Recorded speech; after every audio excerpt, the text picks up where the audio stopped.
Chapter 1. A Crust for the Critics. In our last initial chapter, we may be supposed to have treated that formidable set of men who are called critics with more freedom than becomes us, since they exact, and indeed generally receive, great condescension from authors.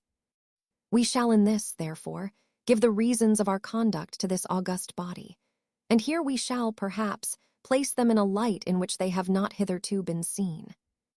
This word critic is of Greek derivation, and signifies judgment. Hence, I presume some persons who have not understood the original, and have seen the English translation of the primitive, have concluded that it meant judgment in the legal sense, in which it is frequently used as equivalent to condemnation. I am the rather inclined to be of that opinion, as the greatest number of critics hath of late years been found amongst the lawyers. Many of these gentlemen, from despair, perhaps, of ever rising to the bench in Westminster Hall, have placed themselves on the benches at the playhouse, where they have exerted their judicial capacity, and have given judgment, i.e., condemned without mercy. The gentlemen would, perhaps, be well enough pleased, if we were to leave them thus compared to one of the most important and honorable offices in the Commonwealth, and, if we intended to apply to their favor, we would do so. But, as we design to deal very sincerely and plainly too with them, we must remind them of another officer of justice of a much lower rank, to whom, as they not only pronounce, but execute their own judgment, they bear likewise some remote resemblance. But in reality, there is another light, in which these modern critics may, with great justice and propriety, be seen, and this is that of a common slanderer. If a person who pries into the characters of others, with no other design but to discover their faults, and to publish them to the world, deserves the title of a slanderer of the reputations of men, why should not a critic, who reads with the same malevolent view, be as properly styled the slanderer of the reputation of books? Vice hath not, I believe, a more abject slave. Society produces not a more odious vermin, nor can the devil receive a guest more worthy of him, nor possibly more welcome to him, than a slanderer. The world, I am afraid, regards not this monster with half the abhorrence which he deserves, and I am more afraid to assign the reason of this criminal lenity shown towards him. Yet it is certain that the thief looks innocent in the comparison. Nay, the murderer himself can seldom stand in competition with his guilt. For slander is a more cruel weapon than a sword, as the wounds which the former gives are always incurable. One method, indeed, there is of killing, and that the basest and most execrable of all, which bears an exact analogy to the vice here disclaimed against, and that is poison. A means of revenge so base, and yet so horrible, that it was once wisely distinguished by our laws from all other murders, in the peculiar severity of the punishment. Besides the dreadful mischiefs done by slander, and the baseness of the means by which they are effected, there are other circumstances that highly aggravate its atrocious quality, for it often proceeds from no provocation, and seldom promises itself any reward, unless some black and infernal mind may propose a reward in the thoughts of having procured the ruin and misery of another. Shakespeare hath nobly touched this vice, when he says, "Who steals my purse steals trash. Tea is something, nothing. 'Twas mine, tea's his, and hath been slave to thousands. But he that filches from me my good name robs me of that which not enriches him, but makes me poor indeed." With all this my good reader will doubtless agree, but much of it will probably seem too severe when applied to the slanderer of books. But let it here be considered that both proceed from the same wicked disposition of mind, and are alike void of the excuse of temptation. Nor shall we conclude the injury done this way to be very slight, when we consider a book as the author's offspring, and indeed as the child of his brain. The reader who hath suffered his muse to continue hitherto in a virgin state can have but a very inadequate idea of this kind of paternal fondness.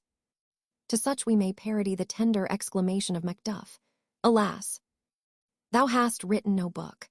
But the author whose muse hath brought forth will feel the pathetic strain, perhaps will accompany me with tears, especially if his darling be already no more, while I mention the uneasiness with which the big muse bears about her burden, the painful labor with which she produces it, and lastly, the care, the fondness, with which the tender father nourishes his favorite, till it be brought to maturity and produced into the world.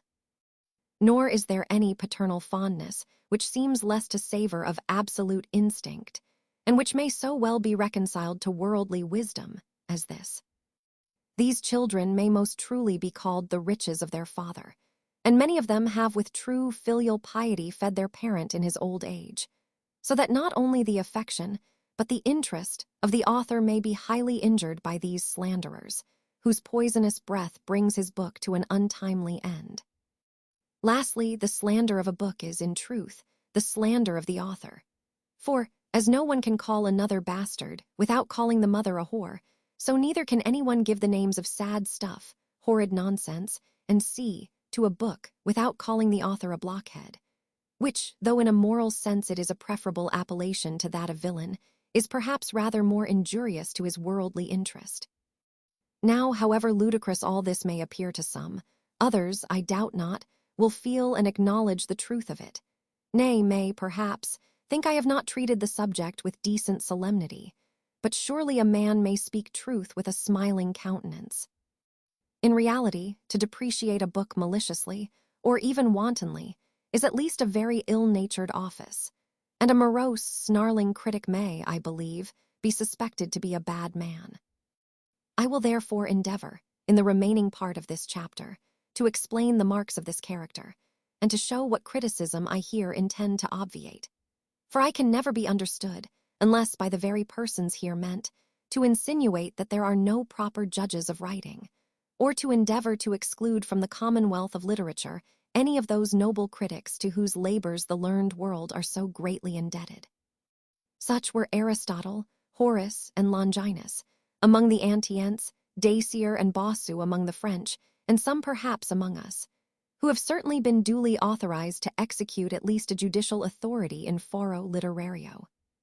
But without ascertaining all the proper qualifications of a critic, which I have touched on elsewhere, I think I may very boldly object to the censures of anyone passed upon works which he hath not himself read. Such censurers as these, whether they speak from their own guess or suspicion, or from the report and opinion of others, may properly be said to slander the reputation of the book they condemn. Such may likewise be suspected of deserving this character, who, without assigning any particular faults, condemn the whole in general defamatory terms, such as vile, dull, stuff, and and particularly by the use of the monosyllable low, a word which becomes the mouth of no critic who is not right honorable. Again, though there may be some faults justly assigned in the work, yet, if those are not in the most essential parts, or if they are compensated by greater beauties, it will savor rather of the malice of a slanderer than of the judgment of a true critic to pass a severe sentence upon the whole, merely on account of some vicious part. This is directly contrary to the sentiments of Horace. Verum ubi plura nitant in carmine, non ego possis offender maculis, quas aut incuria fudit, aut humana parum cavit natura, but where the beauties more in number shine, I am not angry, when a casual line, that with some trivial faults unequal flows, a careless hand or human frailty shows Mr. Francis. For, as Martial says, a lighter non fit avate liber. No book can be otherwise composed. All beauty of character, as well as of countenance, and indeed of everything human, is to be tried in this manner. Cruel indeed would it be if such a work as this history, which hath employed some thousands of hours in the composing, should be liable to be condemned, because some particular chapter, or perhaps chapters, may be obnoxious to very just and sensible objections. And yet nothing is more common than the most rigorous sentence upon books supported by such objections, which, if they were rightly taken, and that they are not always, do by no means go to the merit of the whole. In the theater especially, a single expression which doth not coincide with the taste of the audience, or with any individual critic of that audience, is sure to be hissed, and one scene which should be disapproved would hazard the whole piece. To write within such severe rules as these is as impossible as to live up to some splenetic opinions, and if we judge according to the sentiments of some critics, and of some Christians, no author will be saved in this world, and no man in the next. Chapter 2. the adventures which Sophia met with after her leaving Upton. Our history, just before it was obliged to turn about and travel backwards, had mentioned the departure of Sophia and her maid from the inn. We shall now therefore pursue the steps of that lovely creature, and leave her unworthy lover a little longer to bemoan his ill luck, or rather his ill conduct. Sophia having directed her guide to travel through by-roads, across the country, they now passed the Severn, and had scarce got a mile from the inn, when the young lady, looking behind her, saw several horses coming after on full speed. This greatly alarmed her fears, and she called to the guide to put on as fast as possible. He immediately obeyed her, and away they rode a full gallop. But the faster they went, the faster were they followed, and as the horses behind were somewhat swifter than those before, so the former were at length overtaken.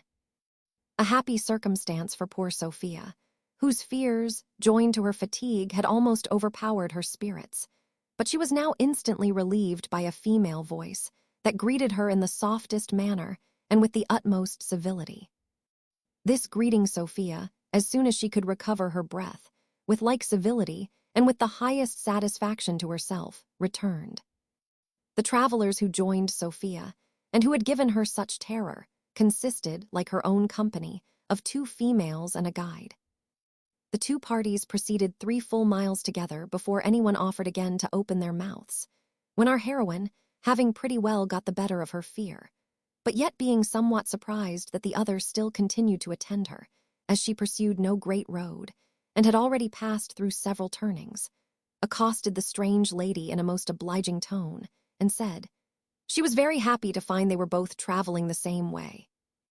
The other, who, like a ghost, only wanted to be spoke to, readily answered that the happiness was entirely hers, that she was a perfect stranger in that country, and was so overjoyed at meeting a companion of her own sex, that she had perhaps been guilty of an impertinence, which required great apology, in keeping pace with her. More civilities passed between these 2 ladies, for Mrs. Honor had now given place to the fine habit of the stranger, and had fallen into the rear. But though Sophia had great curiosity to know why the other lady continued to travel on through the same by-roads with herself, nay, though this gave her some uneasiness, yet fear, or modesty, or some other consideration, restrained her from asking the question. The strange lady now labored under a difficulty, which appears almost below the dignity of history to mention. Her bonnet had been blown from her head not less than 5 times within the last mile, nor could she come at any ribbon or handkerchief to tie it under her chin. When Sophia was informed of this, she immediately supplied her with a handkerchief for this purpose, which while she was pulling from her pocket, she perhaps too much neglected the management of her horse, for the beast, now unluckily making a false step, fell upon his forelegs and threw his fair rider from his back. Though Sophia came head foremost to the ground, she happily received not the least damage, and the same circumstances which had perhaps contributed to her fall now preserved her from confusion, for the lane which they were then passing was narrow, and very much overgrown with trees, so that the moon could here afford very little light, and was moreover, at present, so obscured in a cloud, that it was almost perfectly dark.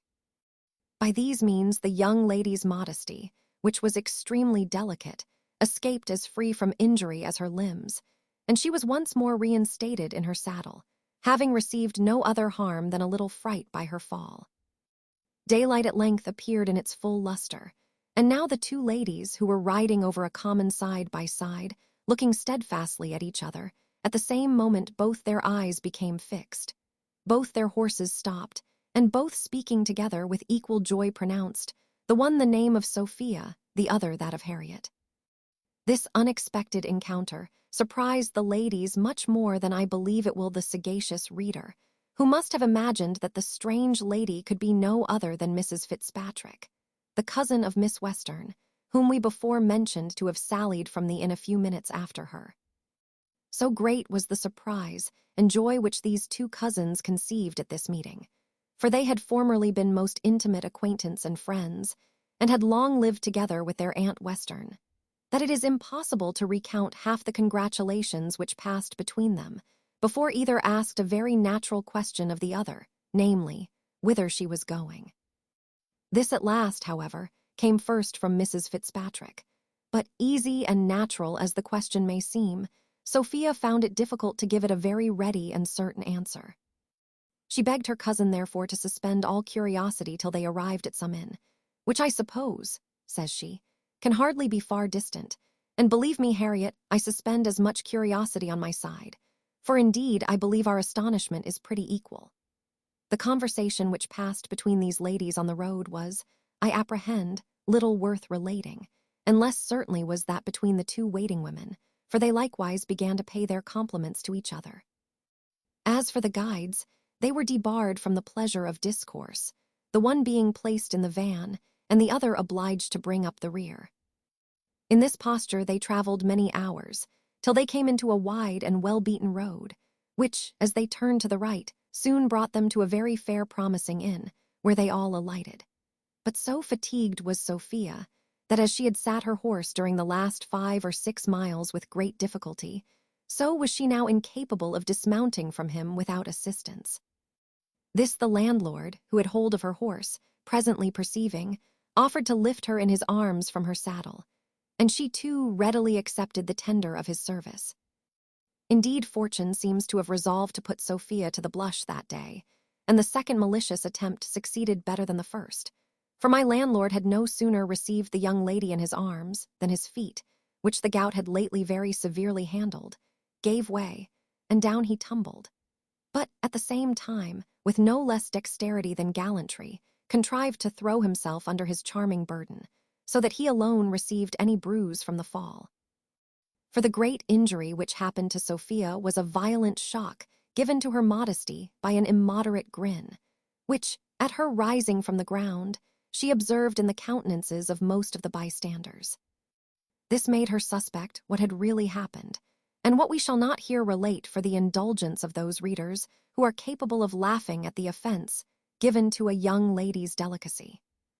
Accidents of this kind we have never regarded in a comical light, nor will we scruple to say that he must have a very inadequate idea of the modesty of a beautiful young woman, who would wish to sacrifice it to so paltry a satisfaction as can arise from laughter. This fright and shock, joined to the violent fatigue which both her mind and body had undergone, almost overcame the excellent constitution of Sophia, and she had scarce strength sufficient to totter into the inn, leaning on the arm of her maid. Here she was no sooner seated than she called for a glass of water, but Mrs. Honor, very judiciously, in my opinion, changed it into a glass of wine. Mrs. Fitzpatrick, hearing from Mrs. Honor that Sophia had not been in bed during the 2 last nights, and observing her to look very pale and wan with her fatigue, earnestly entreated her to refresh herself with some sleep.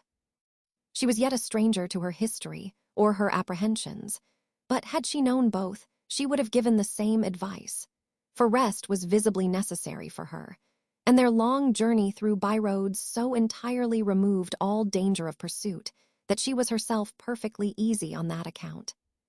Sophia was easily prevailed on to follow the counsel of her friend, which was heartily seconded by her maid. Mrs. Fitzpatrick likewise offered to bear her cousin company, which Sophia, with much complaisance, accepted. The mistress was no sooner in bed than the maid prepared to follow her example. She began to make many apologies to her sister Abigail for leaving her alone in so horrid a place as an inn, but the other stopped her short, being as well inclined to a nap as herself, and desired the honor of being her bedfellow. Sophia's maid agreed to give her a share of her bed, but put in her claim to all the honor. So, after many courtesies and compliments, to bed together went the waiting women, as their mistresses had done before them.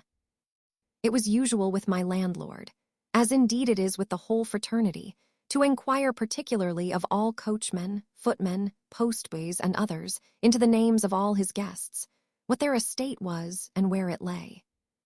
It cannot therefore be wondered at that the many particular circumstances which attended our travelers, and especially their retiring all to sleep at so extraordinary and unusual an hour as 10 in the morning, should excite his curiosity.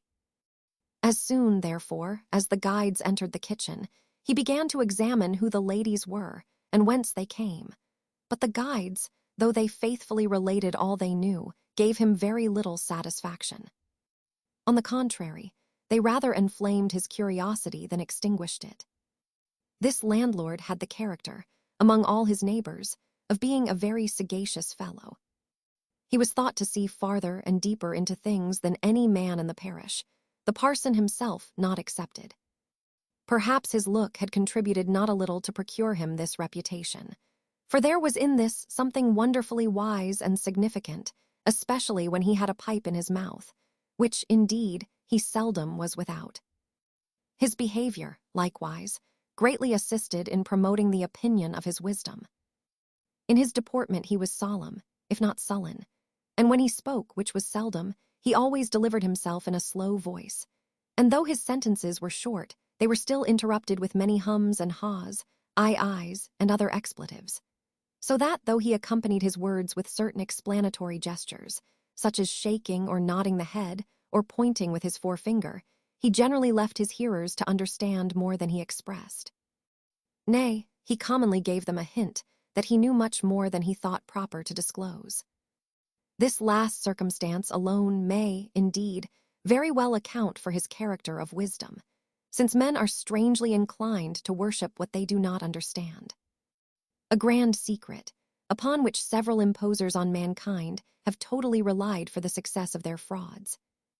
This polite person, now taking his wife aside, asked her what she thought of the ladies lately arrived. "Think of them," said the wife. "Why, what should I think of them?" "I know," answered he, "what I think. The guides tell strange stories. One pretends to be come from Gloucester, and the other from Upton, and neither of them, for what I can find, can tell whither they are going. But what people ever travel across the country from Upton hither, especially to London?" And one of the maid servants, before she alighted from her horse, asked if this was not the London road. Now I have put all these circumstances together, and whom do you think I have found them out to be? "Nay," answered she, "you know I never pretend to guess at your discoveries." "It is a good girl," replied he, chucking her under the chin. "I must own you have always submitted to my knowledge of these matters." "Why then, depend upon it, mind what I say, depend upon it, they are certainly some of the rebel ladies, who, they say, travel with the young Chevalier, and have taken a roundabout way to escape the Duke's army." "Husband," quoth the wife, "you have certainly hit it, for one of them is dressed as fine as any princess, and to be sure she looks for all the world like one, but yet, when I consider one thing—" "When you consider," cries the landlord contemptuously, "come, pray let's hear what you consider." "Why, it is," answered the wife, "that she is too humble to be any very great lady. For while our Betty was warming the bed, she called her nothing but child and my dear and sweetheart, and when Betty offered to pull off her shoes and stockings, she would not suffer her, saying she would not give her the trouble." "Pug," answered the husband, "that is nothing.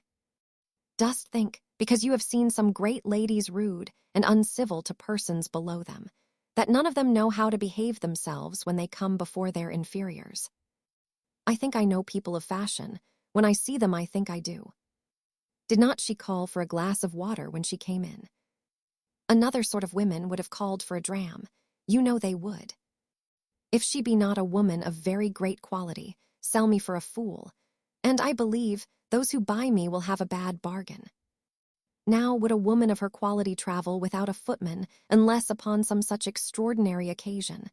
Nay, to be sure, husband, cries she, you know these matters better than I or most folk. I think I do know something, said he. To be sure, answered the wife. The poor little heart looked so piteous. When she sat down in the chair, I protest I could not help having a compassion for her almost as much as if she had been a poor body. But what's to be done, husband? If and she be a rebel, I suppose you intend to betray her up to the court. Well, she's a sweet-tempered, good-humored lady, be she what she will, and I shall hardly refrain from crying when I hear she is hanged or beheaded. Pooh, answered the husband, but as to what's to be done, it is not so easy a matter to determine.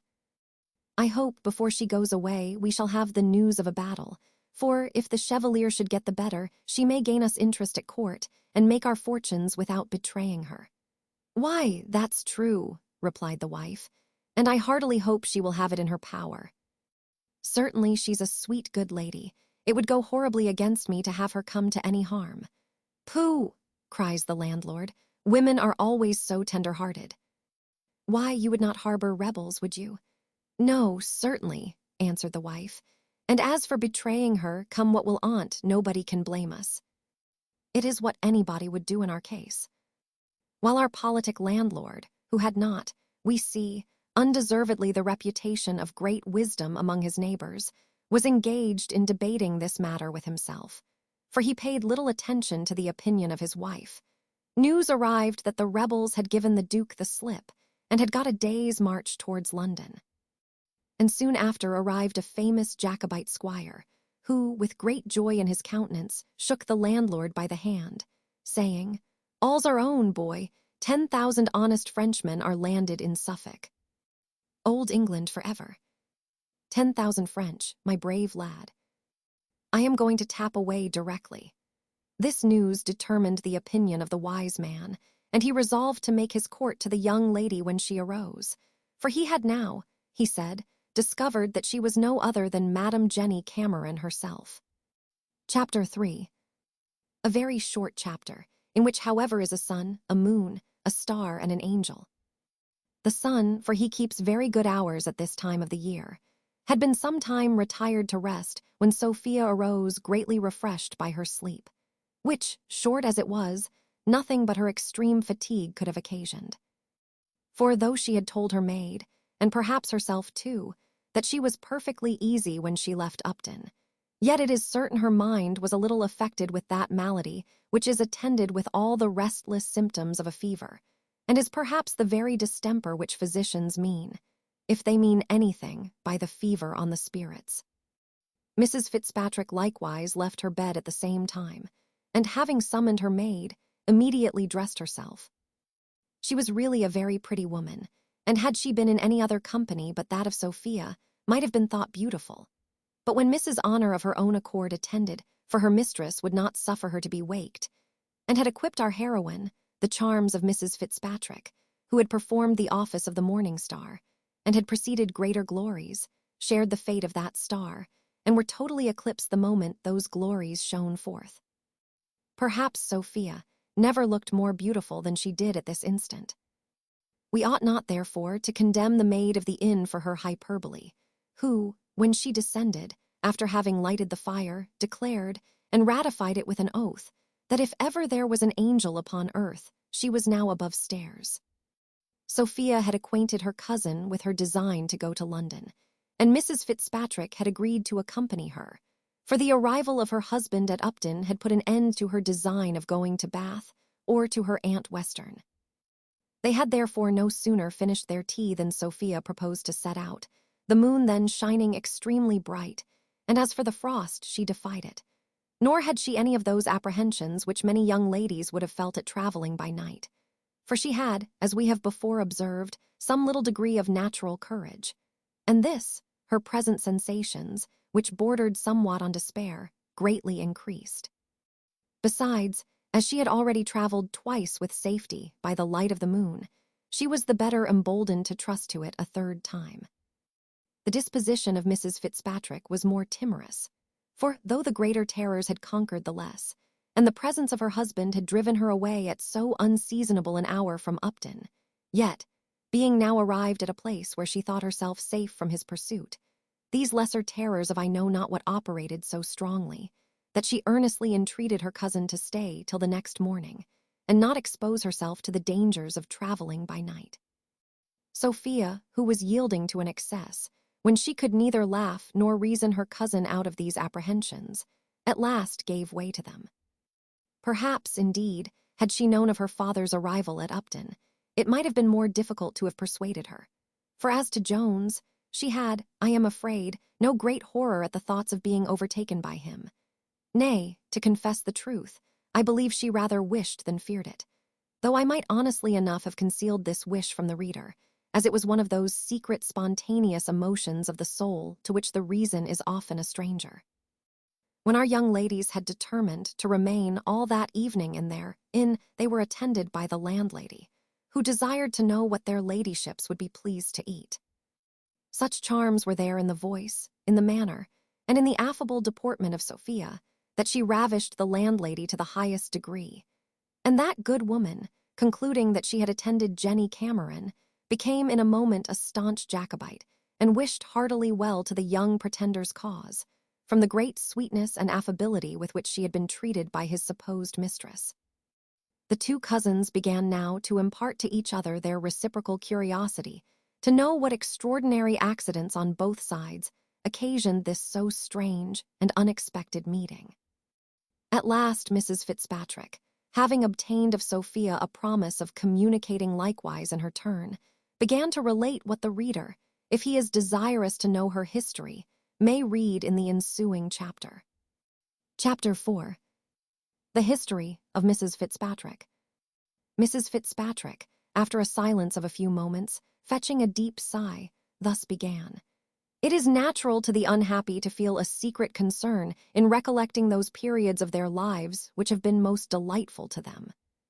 The remembrance of past pleasures affects us with a kind of tender grief, like what we suffer for departed friends, and the ideas of both may be said to haunt our imaginations.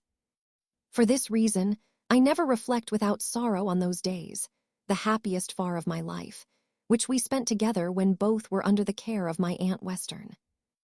Alas, why are Miss Graveairs and Miss Giddy no more? You remember, I am sure, when we knew each other by no other names. Indeed, you gave the latter appellation with too much cause. I have since experienced how much I deserved it. You, my Sophia, was always my superior in everything, and I heartily hope you will be so in your fortune. I shall never forget the wise and matronly advice you once gave me, when I lamented being disappointed of a ball. Though you could not be then 14 years old, oh my Sophie, how blessed must have been my situation, when I could think such a disappointment a misfortune, and when indeed it was the greatest I had ever known. And yet, my dear Harriet, answered Sophia, it was then a serious matter with you. Comfort yourself therefore with thinking that whatever you now lament may hereafter appear as trifling and contemptible as a ball would at this time. Alas, my Sophia, replied the other lady, you yourself will think otherwise of my present situation, for greatly must that tender heart be altered if my misfortunes do not draw many a sigh, nay, many a tear from you. The knowledge of this should perhaps deter me from relating what I am convinced will so much affect you. Here Mrs. Fitzpatrick stopped, till, at the repeated entreaties of Sophia, she thus proceeded. Though you must have heard much of my marriage, yet, as matters may probably have been misrepresented, I will set out from the very commencement of my unfortunate acquaintance with my present husband, which was at Bath, soon after you left my aunt, and returned home to your father. Among the gay young fellows who were at this season at Bath, Mr. Fitzpatrick was one. He was handsome, dégagé, extremely gallant, and in his dress exceeded most others. In short, my dear, if you was unluckily to see him now, I could describe him no better than by telling you he was the very reverse of everything which he is. For he hath rusticated himself so long that he is become an absolute wild Irishman.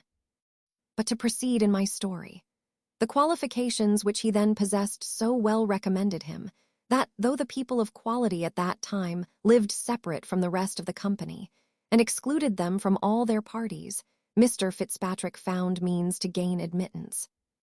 It was perhaps no easy matter to avoid him, for he required very little or no invitation, and as, being handsome and genteel, he found it no very difficult matter to ingratiate himself with the ladies, so, he having frequently drawn his sword, the men did not care publicly to affront him. Had it not been for some such reason, I believe he would have been soon expelled by his own sex, for surely he had no strict title to be preferred to the English gentry, nor did they seem inclined to show him any extraordinary favor. They all abused him behind his back, which might probably proceed from envy, for by the women he was well received and very particularly distinguished by them. My aunt, though no person of quality herself, as she had always lived about the court, was enrolled in that party, for by whatever means you get into the polite circle, when you are once there, it is sufficient merit for you that you are there. This observation, young as you was, you could scarce avoid making from my aunt, who was free or reserved with all people, just as they had more or less of this merit. And this merit, I believe it was, which principally recommended Mr. Fitzpatrick to her favor, in which he so well succeeded that he was always one of her private parties. Nor was he backward in returning such distinction, for he soon grew so very particular in his behavior to her that the Scandal Club first began to take notice of it, and the better-disposed persons made a match between them. For my own part, I confess, I made no doubt but that his designs were strictly honorable, as the phrase is. That is, to rob a lady of her fortune by way of marriage. My aunt was, I conceived, neither young enough nor handsome enough to attract much wicked inclination, but she had matrimonial charms in great abundance. I was the more confirmed in this opinion from the extraordinary respect which he showed to myself from the first moment of our acquaintance. This I understood as an attempt to lessen, if possible, that disinclination which my interest might be supposed to give me towards the match, and I know not but in some measure it had that effect. For, as I was well contented with my own fortune, and of all people the least a slave to interested views, so I could not be violently the enemy of a man with whose behavior to me I was greatly pleased, and the more so as I was the only object of such respect. For he behaved at the same time to many women of quality without any respect at all. Agreeable as this was to me, he soon changed it into another kind of behavior, which was perhaps more so. He now put on much softness and tenderness, and languished and sighed abundantly. At times, indeed, whether from art or nature I will not determine, he gave his usual loose to gaiety and mirth. But this was always in general company, and with other women, for even in a country dance, when he was not my partner, he became grave, and put on the softest look imaginable the moment he approached me. Indeed, he was in all things so very particular towards me, that I must have been blind not to have discovered it. And you was more pleased still, my dear Harriet, cries Sophia. You need not be ashamed, added she, sighing, for sure there are irresistible charms in tenderness, which too many men are able to affect. True, answered her cousin. Men who in all other instances want common sense are very Machiavels in the art of loving. I wish I did not know an instance well. Scandal now began to be as busy with me as it had before been with my aunt, and some good ladies did not scruple to affirm that Mr. Fitzpatrick had an intrigue with us both. But, what may seem astonishing, my aunt never saw, nor in the least seemed to suspect, that which was visible enough, I believe, from both our behaviors. One would indeed think that love quite puts out the eyes of an old woman. In fact, they so greedily swallow the addresses which are made to them, that, like an outrageous glutton, they are not at leisure to observe what passes amongst others at the same table. This I have observed in more cases than my own, and this was so strongly verified by my aunt that, though she often found us together at her return from the pump, the least canting word of his, pretending impatience at her absence, effectually smothered all suspicion. One artifice succeeded with her to admiration. This was his treating me like a little child, and never calling me by any other name in her presence but that of pretty miss. This indeed did him some disservice with your humble servant, but I soon saw through it, especially as in her absence he behaved to me, as I have said, in a different manner.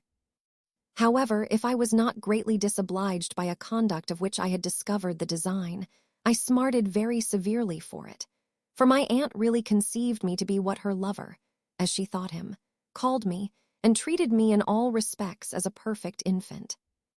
To say the truth, I wonder she had not insisted on my again wearing leading strings.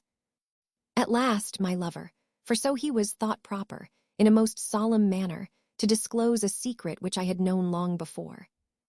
He now placed all the love which he had pretended to my aunt to my account. He lamented, in very pathetic terms, the encouragement she had given him, and made a high merit of the tedious hours in which he had undergone her conversation. What shall I tell you, my dear Sophia? Then I will confess the truth.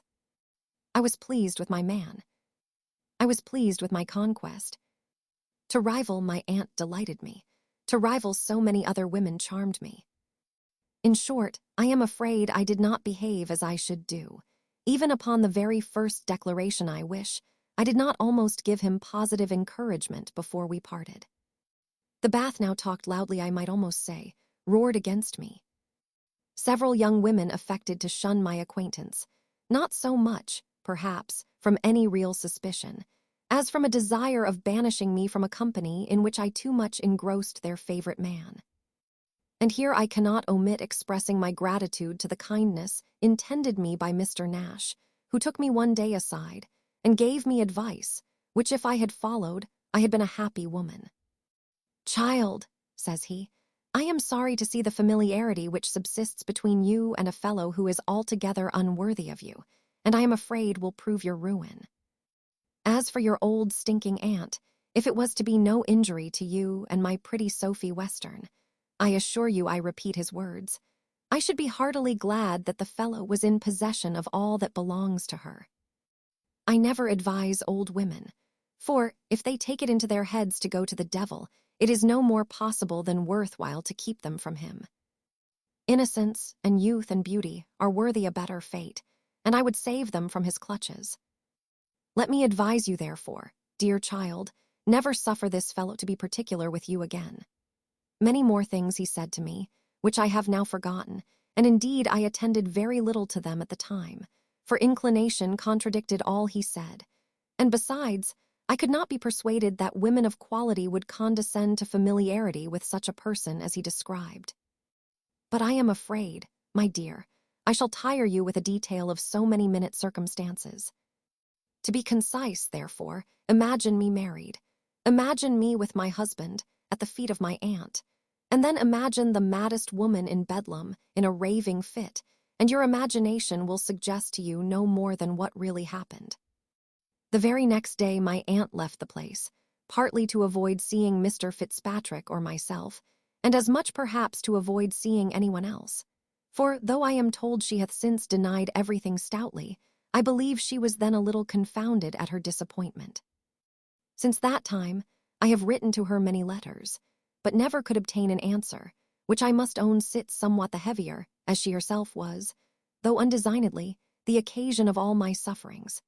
For, had it not been under the color of paying his addresses to her, Mr. Fitzpatrick would never have found sufficient opportunities to have engaged my heart, which, in other circumstances, I still flatter myself would not have been an easy conquest to such a person. Indeed, I believe I should not have erred so grossly in my choice if I had relied on my own judgment, but I trusted totally to the opinion of others, and very foolishly took the merit of a man for granted whom I saw so universally well received by the women. What is the reason, my dear, that we, who have understandings equal to the wisest and greatest of the other sex, so often make choice of the silliest fellows for companions and favorites? It raises my indignation to the highest pitch to reflect on the numbers of women of sense who have been undone by fools. Here she paused a moment, but Sophia making no answer, she proceeded as in the next chapter. Chapter 5, in which the history of Mrs. Fitzpatrick is continued. We remained at Bath no longer than a fortnight after our wedding, for as to any reconciliation with my aunt, there were no hopes, and of my fortune not one farthing could be touched till I was of age, of which I now wanted more than 2 years. My husband therefore was resolved to set out for Ireland, against which I remonstrated very earnestly, and insisted on a promise which he had made me before our marriage that I should never take this journey against my consent, and indeed I never intended to consent to it, nor will anybody, I believe, blame me for that resolution. But this, however, I never mentioned to my husband, and petitioned only for the reprieve of a month. But he had fixed the day, and to that day he obstinately adhered. The evening before our departure, as we were disputing this point with great eagerness on both sides, he started suddenly from his chair, and left me abruptly, saying he was going to the rooms. He was hardly out of the house when I saw a paper lying on the floor, which, I suppose, he had carelessly pulled from his pocket, together with his handkerchief. This paper I took up, and, finding it to be a letter, I made no scruple to open and read it, and indeed I read it so often that I can repeat it to you almost word for word. This then was the letter, to Mr. Brian Fitzpatrick. Sir. Yours received, and am surprised you should use me in this manner, as I've never seen any of your cash, unless for one linsey-woolsey coat, and your bill now is upwards of £150. Consider, sir, how often you have fobbed me off with your being shortly to be married to this lady and t'other lady. But I can neither live on hopes or promises, nor will my woolen draper take any such in payment. You tell me you are secure of having either the aunt or the niece, and that you might have married the aunt before this, whose jointure you say is immense, but that you prefer the niece on account of her ready money. Pray, sir, take a fool's advice for once, and marry the first you can get. You will pardon my offering my advice, as you know I sincerely wish you well. Shall draw on you per next post, in favour of Messrs. John Drugget and Company, at 14 days, which doubt not your honouring, and am, sir, your humble servant, Sam. Cosgrave. This was the letter, word for word. Guess, my dear girl, guess how this letter affected me. You prefer the niece, on account of her ready money. If every one of these words had been a dagger, I could with pleasure have stabbed them into his heart, but I will not recount my frantic behaviour on the occasion. I had pretty well spent my tears before his return home, but sufficient remains of them appeared in my swollen eyes. He threw himself sullenly into his chair, and for a long time we were both silent. At length, in a haughty tone, he said, I hope, madam, your servants have packed up all your things, for the coach will be ready by 6 in the morning. My patience was totally subdued by this provocation, and I answered, No, sir, there is a letter still remains unpacked. And then throwing it on the table, I fell to upbraiding him with the most bitter language I could invent. Whether guilt or shame or prudence restrained him I cannot say, but though he is the most passionate of men, he exerted no rage on this occasion. He endeavoured, on the contrary, to pacify me by the most gentle means. He swore the phrase in the letter to which I principally objected was not his, nor had he ever written any such. He owned, indeed, the having mentioned his marriage, and that preference which he had given to myself, but denied with many oaths the having mentioned any such matter at all on account of the straits he was in for money, arising, he said, from his having too long neglected his estate in Ireland. And this, he said, which he could not bear to discover to me, was the only reason of his having so strenuously insisted on our journey. He then used several very endearing expressions, and concluded by a very fond caress, and many violent protestations of love. There was one circumstance which, though he did not appeal to it, had much weight with me in his favour, and that was the word jointure in the tailor's letter, whereas my aunt never had been married, and this Mr. Fitzpatrick well knew, as I imagined, therefore, that the fellow must have inserted this of his own head, or from hearsay, I persuaded myself, he might have ventured likewise on that odious line on no better authority. What reasoning was this, my dear? Was I not an advocate rather than a judge? But why do I mention such a circumstance as this, or appeal to it for the justification of my forgiveness? In short, had he been guilty of 20 times as much, half the tenderness and fondness which he used would have prevailed on me to have forgiven him. I now made no farther objections to our setting out, which we did the next morning, and in a little more than a week arrived at the seat of Mr. Fitzpatrick. Your curiosity will excuse me from relating any occurrences which passed during our journey, for it would indeed be highly disagreeable to travel it over again, and no less so to you to travel it over with me. This seat, then, is an ancient mansion house. If I was in one of those merry humours in which you have so often seen me, I could describe it to you ridiculously enough. It looked as if it had been formerly inhabited by a gentleman. Here was room enough, and not the less room on account of the furniture, for indeed there was very little in it.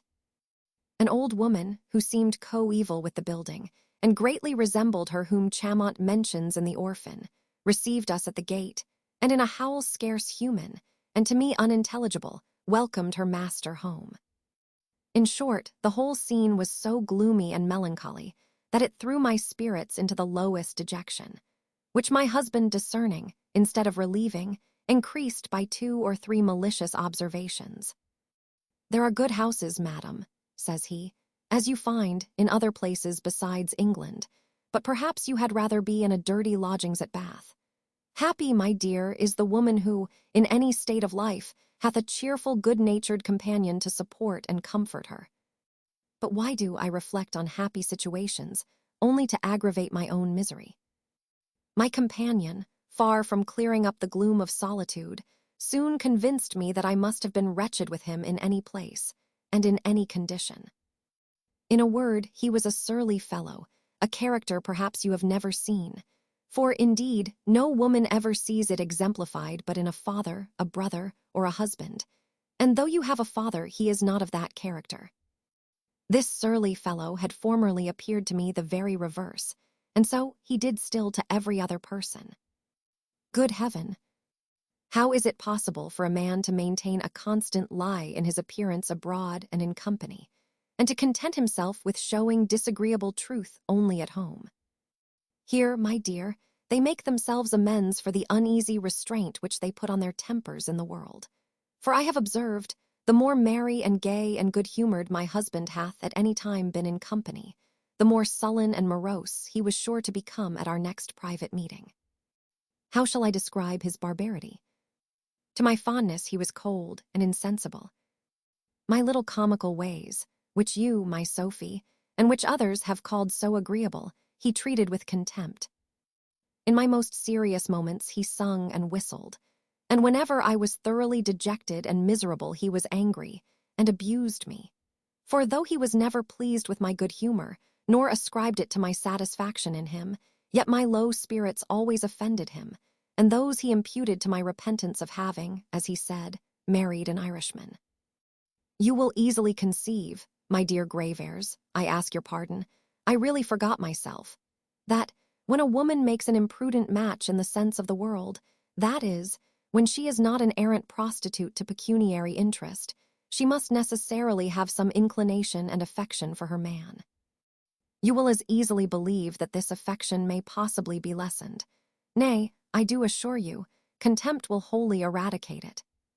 This contempt I now began to entertain for my husband, whom I now discovered to be, I must use the expression, an arrant blockhead. Perhaps you will wonder I did not make this discovery long before, but women will suggest 1,000 excuses to themselves for the folly of those they like. Besides, give me leave to tell you, it requires a most penetrating eye to discern a fool through the disguises of gaiety and good breeding. It will be easily imagined that, when I once despised my husband, as I confess to you I soon did, I must consequently dislike his company, and indeed I had the happiness of being very little troubled with it. For our house was now most elegantly furnished, our cellars well stocked, and dogs and horses provided in great abundance. As my gentleman therefore entertained his neighbors with great hospitality, so his neighbors resorted to him with great alacrity, and sports and drinking consumed so much of his time that a small part of his conversation, that is to say, of his ill humors, fell to my share. Happy would it have been for me if I could as easily have avoided all other disagreeable company, but alas! I was confined to some which constantly tormented me, and the more, as I saw no prospect of being relieved from them. These companions were my own racking thoughts, which plagued, and in a manner haunted me night and day. In this situation I passed through a scene, the horrors of which can neither be painted nor imagined. Think, my dear, figure, if you can, to yourself, what I must have undergone. I became a mother by the man I scorned, hated, and detested. I went through all the agonies and miseries of a lying-in, 10 times more painful in such a circumstance than the worst labor can be when one endures it for a man one loves, in a desert, or rather, indeed, a scene of riot and revel, without a friend, without a companion, or without any of those agreeable circumstances which often alleviate, and perhaps sometimes more than compensate, the sufferings of our sex at that season. Chapter 6, in which the mistake of the landlord throws Sophia into a dreadful consternation. Mrs. Fitzpatrick was proceeding in her narrative when she was interrupted by the entrance of dinner, greatly to the concern of Sophia. For the misfortunes of her friend had raised her anxiety and left her no appetite but what Mrs. Fitzpatrick was to satisfy by her relation. The landlord now attended with a plate under his arm, and with the same respect in his countenance and a dress which he would have put on, had the ladies arrived in a coach and six. The married lady seemed less affected with her own misfortunes than was her cousin, for the former eat very heartily, whereas the latter could hardly swallow a morsel. Sophia likewise showed more concern and sorrow in her countenance than appeared in the other lady, who, having observed these symptoms in her friend, begged her to be comforted, saying, "Perhaps all may yet end better than either you or I expect." Our landlord thought he had now an opportunity to open his mouth, and was resolved not to omit it. "I am sorry, madam," cries he, "that your ladyship can't eat, for to be sure you must be hungry after so long fasting. I hope your ladyship is not uneasy at anything, for, as madam there says, all may end better than anybody expects. A gentleman who was here just now brought excellent news, and perhaps some folks who have given other folks the slip may get to London before they are overtaken, and if they do, I make no doubt but they will find people who will be very ready to receive them. All persons under the apprehension of danger convert whatever they see and hear into the objects of that apprehension." Sophia therefore immediately concluded, from the foregoing speech, that she was known and pursued by her father. She was now struck with the utmost consternation, and for a few minutes deprived of the power of speech, which she no sooner recovered than she desired the landlord to send his servants out of the room, and then, addressing herself to him, said, "I perceive, sir, you know who we are, but I beseech you, nay, I am convinced, if you have any compassion or goodness, you will not betray us." "I betray your ladyship," quoth the landlord. "No," and then he swore several very hearty oaths. "I would sooner be cut into 10,000 pieces. I hate all treachery. I never betrayed anyone in my life yet, and I am sure I shall not begin with so sweet a lady as your ladyship. All the world would very much blame me if I should, since it will be in your ladyship's power so shortly to reward me.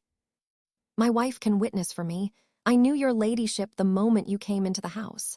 I said it was your honor, before I lifted you from your horse, and I shall carry the bruises I got in your ladyship's service to the grave. But what signified that, as long as I saved your ladyship? To be sure, some people this morning would have thought of getting a reward, but no such thought ever entered into my head. I would sooner starve than take any reward for betraying your ladyship. I promise you, sir, says Sophia, if it be ever in my power to reward you, you shall not lose by your generosity. Alack a day, madam, answered the landlord, in your ladyship's power. Heaven put it as much into your will. I am only afraid your honor will forget such a poor man as an innkeeper. But, if your ladyship should not, I hope you will remember what reward I refused. That is, I would have refused, and to be sure it may be called refusing, for I might have had it certainly, and to be sure you might have been in some houses. But, for my part, would not methinks for the world have your ladyship wrong me so much as to imagine I ever thought of betraying you, even before I heard the good news. What news, pray? Says Sophia, something eagerly. Hath not your ladyship heard it, then? Cries the landlord. Nay, like enough, for I heard it only a few minutes ago, and if I had never heard it, may the devil fly away with me this instant if I would have betrayed your honor. No, if I would, may I, here he subjoined several dreadful imprecations, which Sophia at last interrupted, and begged to know what he meant by the news he was going to answer, when Mrs. Honor came running into the room, all pale and breathless, and cried out, Madam, we are all undone, all ruined, they are come, they are come. These words almost froze up the blood of Sophia, but Mrs. Fitzpatrick asked Honor who were come. Who? Answered she, Why, the French. Several 100,000 of them are landed, and we shall be all murdered and ravished. As a miser, who hath, in some well-built city, a cottage, value 20 shillings, when at a distance he is alarmed with the news of a fire, turns pale and trembles at his loss. But when he finds the beautiful palaces only are burnt, and his own cottage remains safe, he comes instantly to himself, and smiles at his good fortunes.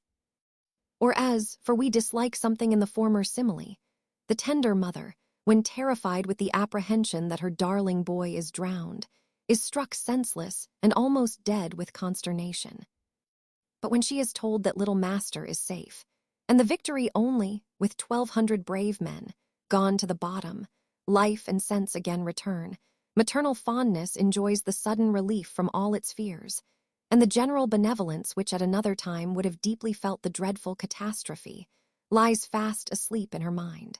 So Sophia, than whom none was more capable of tenderly feeling the general calamity of her country, found such immediate satisfaction from the relief of those terrors she had of being overtaken by her father, that the arrival of the French scarce made any impression on her. She gently chid her maid for the fright into which she had thrown her, and said she was glad it was no worse, for that she had feared somebody else was come. "Ay, ay," quoth the landlord, smiling. "Her ladyship knows better things. She knows the French are our very best friends, and come over hither only for our good. They are the people who are to make old England flourish again." I warrant her honour thought the Duke was coming, and that was enough to put her into a fright.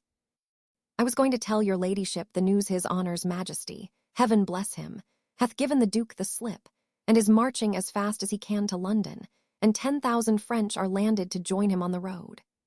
Sophia was not greatly pleased with this news, nor with the gentleman who related it, but as she still imagined he knew her, for she could not possibly have any suspicion of the real truth, she durst not show any dislike. And now the landlord, having removed the cloth from the table, withdrew, but at his departure frequently repeated his hopes of being remembered hereafter. The mind of Sophia was not at all easy under the supposition of being known at this house, for she still applied to herself many things which the landlord had addressed to Jenny Cameron. She therefore ordered her maid to pump out of him by what means he had become acquainted with her person, and who had offered him the reward for betraying her. She likewise ordered the horses to be in readiness by 4 in the morning, at which hour Mrs. Fitzpatrick promised to bear her company. And then, composing herself as well as she could, she desired that lady to continue her story. Chapter 7, in which Mrs. Fitzpatrick concludes her history. While Mrs. Honour, in pursuance of the commands of her mistress, ordered a bowl of punch, and invited my landlord and landlady to partake of it, Mrs. Fitzpatrick thus went on with her relation. Most of the officers who were quartered at a town in our neighbourhood were of my husband's acquaintance. Among these there was a lieutenant, a very pretty sort of man, and who was married to a woman so agreeable both in her temper and conversation, that from our first knowing each other, which was soon after my lying in, we were almost inseparable companions, for I had the good fortune to make myself equally agreeable to her. The lieutenant, who was neither a sot nor a sportsman, was frequently of our parties. Indeed, he was very little with my husband, and no more than good breeding constrained him to be, as he lived almost constantly at our house. My husband often expressed much dissatisfaction at the lieutenant's preferring my company to his.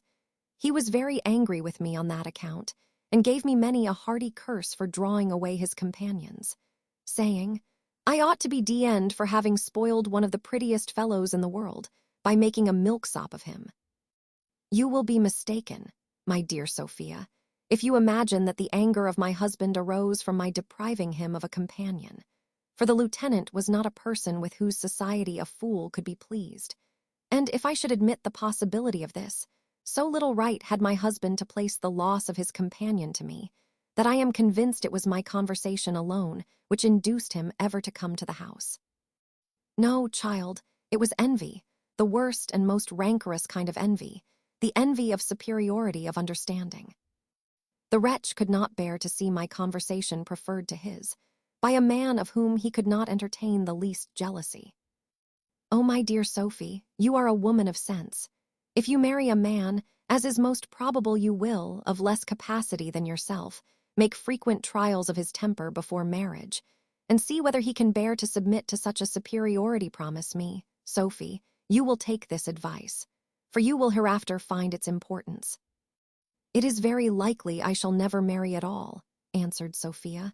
I think, at least, I shall never marry a man in whose understanding I see any defects before marriage, and I promise you I would rather give up my own than see any such afterwards.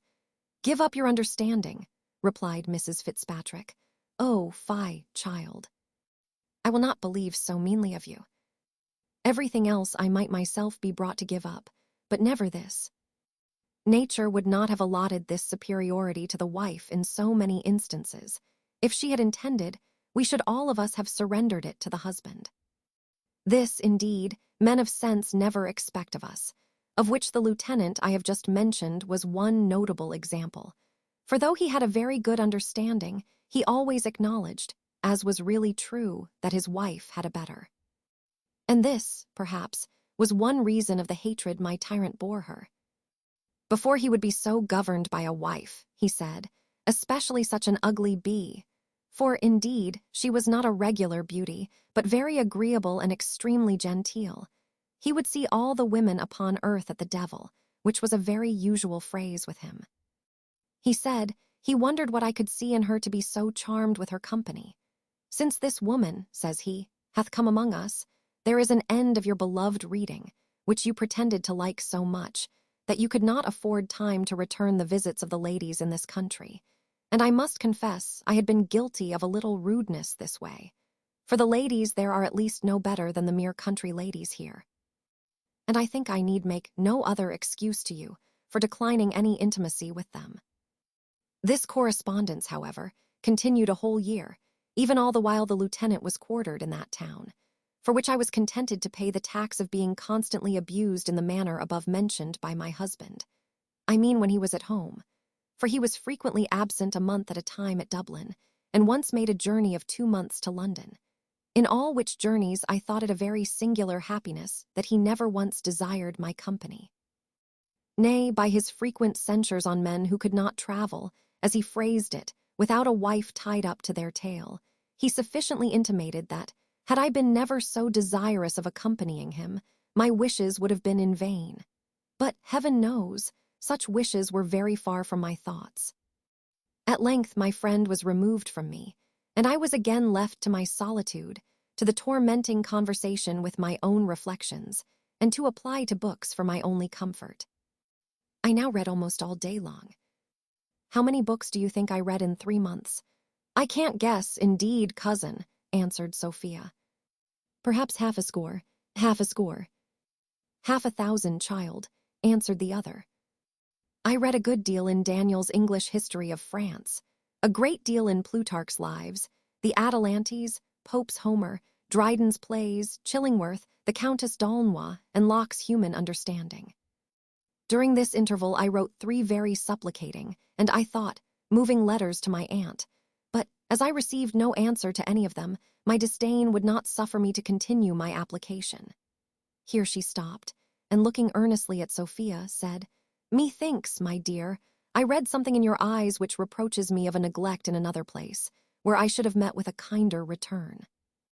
Indeed, dear Harriet, answered Sophia, your story is an apology for any neglect, but indeed I feel that I have been guilty of a remissness, without so good an excuse yet. Pray proceed, for I long, though I tremble, to hear the end. Thus, then, Mrs. Fitzpatrick resumed her narrative. My husband now took a second journey to England, where he continued upwards of 3 months. During the greater part of this time, I led a life which nothing, but having led a worse, could make me think tolerable. For perfect solitude can never be reconciled to a social mind, like mine, but when it relieves you from the company of those you hate. What added to my wretchedness was the loss of my little infant. Not that I pretend to have had for it that extravagant tenderness of which I believe I might have been capable under other circumstances, but I resolved, in every instance, to discharge the duty of the tenderest mother, and this care prevented me from feeling the weight of that heaviest of all things, when it can be at all said to lie heavy on our hands. I had spent full 10 weeks almost entirely by myself, having seen nobody all that time, except my servants and a very few visitors, when a young lady, a relation to my husband, came from a distant part of Ireland to visit me. She had stayed once before a week at my house, and then I gave her a pressing invitation to return, for she was a very agreeable woman, and had improved good natural parts by a proper education. Indeed, she was to me a welcome guest. A few days after her arrival, perceiving me in very low spirits without inquiring the cause, which, indeed, she very well knew, the young lady fell to compassionating my case.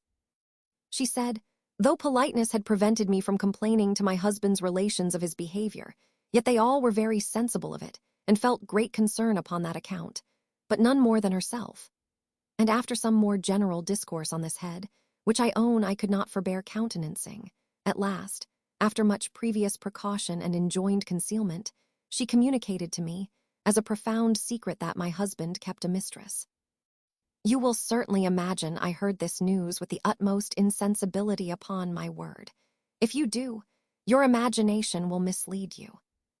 Contempt had not so kept down my anger to my husband, but that hatred rose again on this occasion. What can be the reason of this? Are we so abominably selfish that we can be concerned at others having possession even of what we despise?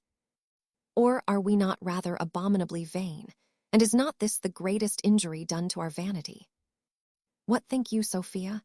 I don't know, indeed, answered Sophia. I have never troubled myself with any of these deep contemplations, but I think the lady did very ill in communicating to you such a secret.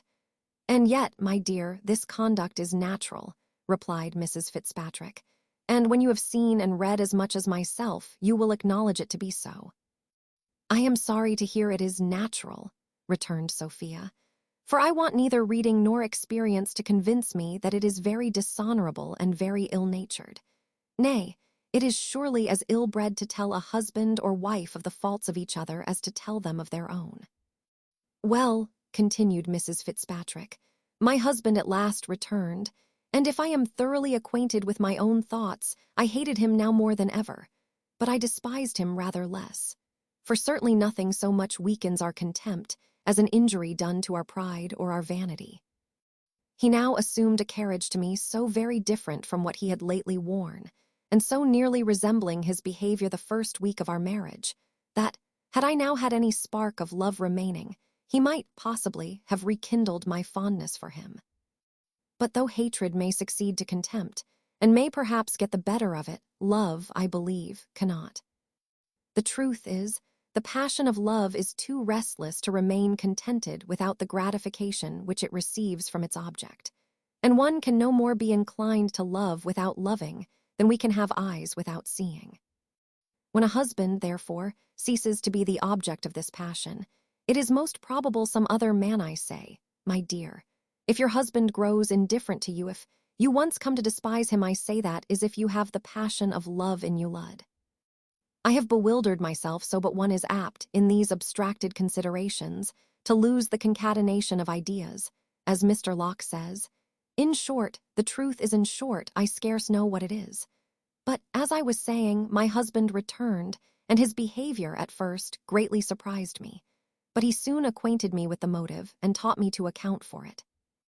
In a word, then, he had spent and lost all the ready money of my fortune, and, as he could mortgage his own estate no deeper, he was now desirous to supply himself with cash for his extravagance, by selling a little estate of mine, which he could not do without my assistance. And to obtain this favor was the whole and sole motive of all the fondness which he now put on. With this, I peremptorily refused to comply.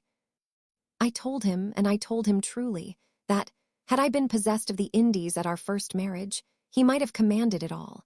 For it had been a constant maxim with me, that where a woman disposes of her heart, she should always deposit her fortune. But as he had been so kind, long ago, to restore the former into my possession, I was resolved likewise to retain what little remained of the latter. I will not describe to you the passion into which these words, and the resolute air in which they were spoken, threw him, nor will I trouble you with the whole scene which succeeded between us. Out came, you may be well assured, the story of the mistress, and out it did come, with all the embellishments which anger and disdain could bestow upon it. Mr. Fitzpatrick seemed a little thunderstruck with this, and more confused than I had seen him, though his ideas are always confused enough, heaven knows. He did not, however, endeavor to exculpate himself, but took a method which almost equally confounded me. What was this but recrimination? He affected to be jealous. He may, for aught I know, be inclined enough to jealousy in his natural temper.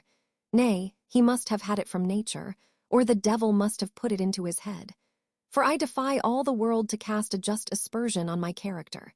Nay, the most scandalous tongues have never dared censure my reputation. My fame, I thank heaven, hath been always as spotless as my life, and let falsehood itself accuse that if it dare. No, my dear grave heirs, however provoked, however ill-treated, however injured in my love, I have firmly resolved never to give the least room for censure on this account, and yet, my dear, there are some people so malicious, some tongues so venomous, that no innocence can escape them. The most undesigned word, the most accidental look, the least familiarity, the most innocent freedom will be misconstrued and magnified into I know not what by some people. But I despise, my dear grave heirs, I despise all such slander. No such malice, I assure you, ever gave me an uneasy moment. No, no, I promise you I am above all that, but where was I? Oh, let me see. I told you my husband was jealous, and of whom, I pray? Why, of whom but the lieutenant I mentioned to you before. He was obliged to resort above a year and more back to find any object for this unaccountable passion, if, indeed, he really felt any such, and was not an arrant counterfeit in order to abuse me. But I have tired you already with too many particulars. I will now bring my story to a very speedy conclusion. In short, then, after many scenes very unworthy to be repeated, in which my cousin engaged so heartily on my side, that Mr. Fitzpatrick at last turned her out of doors. When he found I was neither to be soothed nor bullied into compliance, he took a very violent method indeed. Perhaps you will conclude he beat me, but this, though he hath approached very near to it, he never actually did. He confined me to my room, without suffering me to have either pen, ink, paper, or book, and a servant every day made my bed and brought me my food. When I had remained a week under this imprisonment, he made me a visit, and with the voice of a schoolmaster, or what is often much the same, of a tyrant, asked me, if I would yet comply. I answered very stoutly, that I would die first. Then so you shall, and be D&D, cries he, for you shall never go alive out of this room. Here I remained a fortnight longer, and, to say the truth, my constancy was almost subdued, and I began to think of submission. When, one day, in the absence of my husband, who was gone abroad for some short time, by the greatest good fortune in the world, an accident happened at a time when I began to give way to the utmost despair everything, would be excusable at such a time at that very time I received, but it would take up an hour to tell you all particulars in one word. Then, for I will not tire you with circumstances, gold, the common key to all padlocks, opened my door and set me at liberty. I now made haste to Dublin, where I immediately procured a passage to England, and was proceeding to Bath, in order to throw myself into the protection of my aunt, or of your father, or of any relation who would afford it me. My husband overtook me last night at the inn where I lay, and which you left a few minutes before me, but I had the good luck to escape him and to follow you. And thus, my dear, ends my history, a tragical one I am sure it is to myself, but perhaps I ought rather to apologize to you for its dullness. Sophia heaved a deep sigh and answered, Indeed, Harriet, I pity you from my soul, but what could you expect? Why would you marry an Irishman? Upon my word, replied her cousin, your censure is unjust. There are, among the Irish, men of as much worth and honor as any among the English. Nay, to speak the truth, generosity of spirit is rather more common among them. I have known some examples there, too, of good husbands, and I believe these are not very plenty in England. Ask me, rather, what I could expect when I married a fool, and I will tell you a solemn truth. I did not know him to be so. Can no man, said Sophia in a very low and altered voice, do you think, make a bad husband who is not a fool? That, answered the other, is too general a negative, but none, I believe, is so likely as a fool to prove so. Among my acquaintance, the silliest fellows are the worst husbands, and I will venture to assert, as a fact, that a man of sense rarely behaves very ill to a wife who deserves very well. Chapter 8. A dreadful alarm in the inn, with the arrival of an unexpected friend of Mrs. Fitzpatrick. Sophia now, at the desire of her cousin, related not what follows, but what hath gone before in this history, for which reason the reader will, I suppose, excuse me for not repeating it over again. One remark, however, I cannot forbear making on her narrative, namely, that she made no more mention of Jones, from the beginning to the end, than if there had been no such person alive. This I will neither endeavor to account for nor to excuse. Indeed, if this may be called a kind of dishonesty, it seems the more inexcusable, from the apparent openness and explicit sincerity of the other lady, but so it was. Just as Sophia arrived at the conclusion of her story, there arrived in the room where the two ladies were sitting a noise, not unlike, in loudness, to that of a pack of hounds just let out from their kennel, nor in shrillness to cats when caterwauling, or to screech owls, or indeed more like, for what animal can resemble a human voice? To those sounds which, in the pleasant mansions of that gate which seems to derive its name from a duplicity of tongues, issue from the mouths, and sometimes from the nostrils, of those fair river nymphs, yclept of old the naiades, in the vulgar tongue translated oyster wenches. For when, instead of the antient libations of milk and honey and oil, the rich distillation from the juniper berry, or perhaps from malt, hath, by the early devotion of their votaries, been poured forth in great abundance, should any daring tongue with unhallowed license profane, i.e. depreciate, the delicate fat Milton oyster, the place sound and firm, the flounder as much alive as when in the water, the shrimp as big as a prawn, the fine cod alive but a few hours ago, or any other of the various treasures which those water deities who fish the sea and rivers have committed to the care of the nymphs, the angry naiades lift up their immortal voices, and the profane wretch is struck deaf for his impiety. Such was the noise which now burst from one of the rooms below, and soon the thunder, which long had rattled at a distance, began to approach nearer and nearer, till, having ascended by degrees upstairs, it at last entered the apartment where the ladies were. In short, to drop all metaphor and figure, Mrs. Honor, having scolded violently below stairs and continued the same all the way up, came in to her mistress in a most outrageous passion, crying out, "What doth your ladyship think? Would you imagine that this impudent villain, the master of this house, hath had the impudence to tell me, nay, to stand it out to my face, that your ladyship is that nasty, stinking W.H.A., Jenny Cameron they call her, that runs about the country with the Pretender? Nay, the lying, saucy villain had the assurance to tell me that your ladyship had owned yourself to be so. But I have clawed the rascal.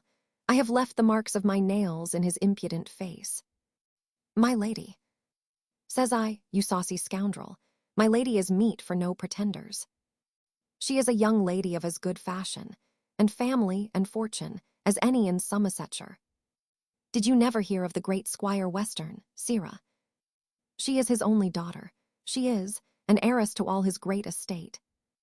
My lady to be called a nasty Scotch W.H.A. by such a varlet, to be sure I wish I had knocked his brains out with the punch bowl. The principal uneasiness with which Sophia was affected on this occasion Honor had herself caused, by having in her passion discovered who she was.